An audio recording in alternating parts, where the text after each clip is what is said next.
আসসালামু আলাইকুম ওয়া রাহমাতুল্লাহি ওয়া বারাকাতুহু। সম্মানিত দর্শকবৃন্দ, নাজিরিন, আজকে আমি আপনাদের জন্য খুবই গুরুত্বপূর্ণ একটা ভিডিও নিয়ে হাজির হয়েছি। ইনশাআল্লাহ আপনারা যদি ভিডিওটা পুরো দেখেন খুবই লাভবান হবেন। আজকে তদবিরটি হলো, আমলটি হলো মুদাব্বির বা কবিরাজ এর চারকুল পড়ার আমল।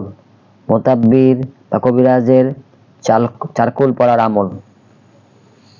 প্রতিটা মুতাব্বির বা একজন মুতাব্বির সকাল সন্ধ্যার দিকে খুবই খেয়াল রাখা চাই, কারণ তদবির জগতের খেদমত করতে হলে সর্বপ্রথম নিজের নিরাপত্তার দিকে এবং পরিবার নিরাপত্তার দিকে মনোযোগ হওয়া চাই। আর এই জন্যই মুতাব্বিরকে সকাল ও সন্ধ্যায় মাসনুন দোয়াগুলো এবং সুন্নত মোতাবেক এবং আমলগুলোর পাশাপাশি তাকে নিজের জন্য এবং পরিবারের জন্য নিরাপত্তার জন্য বিশেষ আমল করতে হয়। আর এই আমলের ভিতরেই আজকের আমলটি হলো চারকুল পড়ার আমল। চারকুল পড়ার আমল খুবই গুরুত্বপূর্ণ এবং মোতাব্বিরের জন্য রক্ষা কবচ। আপনারা যারা মোতাব্বিরি করেন, কবিরাজি করেন, আপনাদের এই আমলটা খুবই করা চাই এবং আজীবন করা চাই। সব সময় আমলটা জারি রাখতে হবে, তাহলে আপনারা সেফ থাকবেন ইনশাআল্লাহ। আপনারা এই তদবিরের দ্বারা, এই আমলটির দ্বারা, চারকুল পড়ার দ্বারা ইনশাআল্লাহ আপনারা সবসময় সেফ থাকবেন।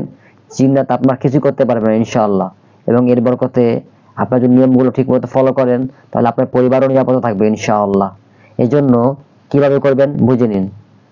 সর্বপ্রথম ফজর বাদ কাফিরুন একবার, ফজর নামাজ শেষ, সুন্নত ফরজ নামাজ শেষ, সাথে সাথে নামাজ শেষে আপনি কাফিরুন একবার পড়বেন, সূরা ইখলাস একবার পড়বেন, সূরা ফালাক একবার পড়বেন, নাস একবার পড়বেন। এগুলো পড়ে আপনি দু হাতে দম দিয়ে শরীরে যতটুকু যায় মাসাও করবেন।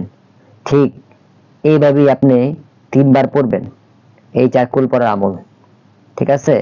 পাশাপাশি আপনি প্রতি নামাজের পর একবার করে, প্রতিটা ফরজ নামাজ পরে 5 ওয়াক্ত নামাজ শেষে আপনি আয়াতুল কুরসি আমল জারি রাখবেন। পাশাপাশি আপনারা যখনই রোগী দেখবেন এই আমলটা আজীবন চলবে, ঠিক আছে? সকাল আর সন্ধ্যা চলবে। পাশাপাশি যখনই রোগী দেখবেন, রোগী নিয়ে বসবেন, সর্বপ্রথম আপনারা এই চারকুল পরে শরীরে দম করে মাসাও করে তারপর রোগীকে হাত দিবেন। রোগী শরীরে এর আগে হাত দিবেন না ইনশাআল্লাহ।